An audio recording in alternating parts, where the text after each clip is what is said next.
Hello, I told you I have two assistants, Sejni, Irvin and Luna.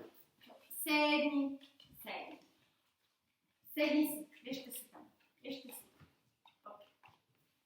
Okay, so this is how it goes. This is kind of the video chateau. Luna is just here. Kirby is just there, so sorry for some kind of noises. In this video, I would like to talk to you a little bit about technical way of practicing asanas together and what you will need. In previous video, you heard about notebook or some cahier and pencil.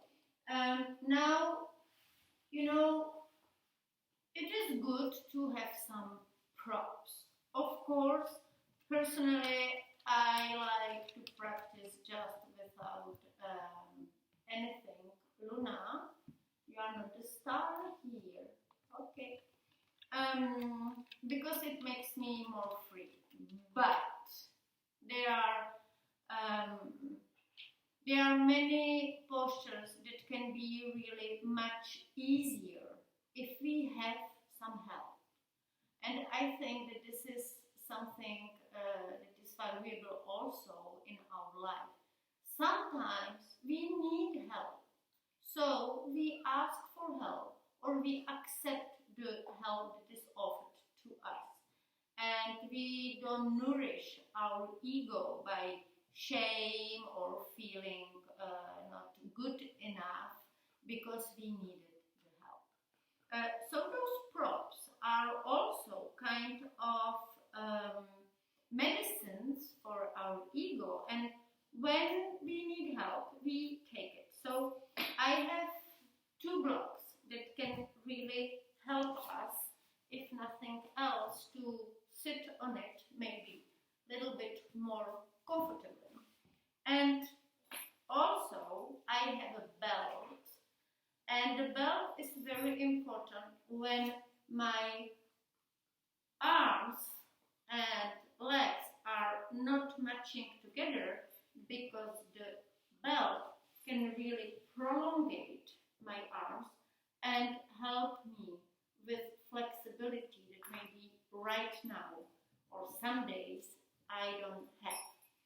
And you will see, in case you are not already experienced practitioner, but this is yoga course for everybody and everybody, that there are days that you are strong, energetic, flexible, and everything is just flowing. And some other days, you just feel like you cannot even bend a little bit forward, that you have without energy, and that everything is like difficult. And those, especially those moments, are the moments for props. And also I would recommend, usually I will put one more dynamic class and one more recovering or resourcing or calmer class in English and in French, so those four.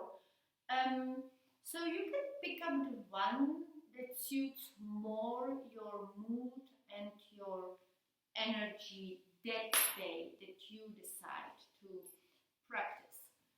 Now, you saw maybe already on my videos on Facebook or on YouTube that very often I don't use those merely professional yoga props, but whatever I found home, because I suppose that not everybody has or wants to invest in it, even if it is not so expensive.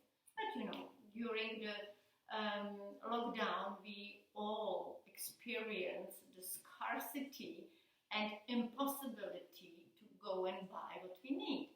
So we have to use the system D and somehow use what we have and find a new use for it.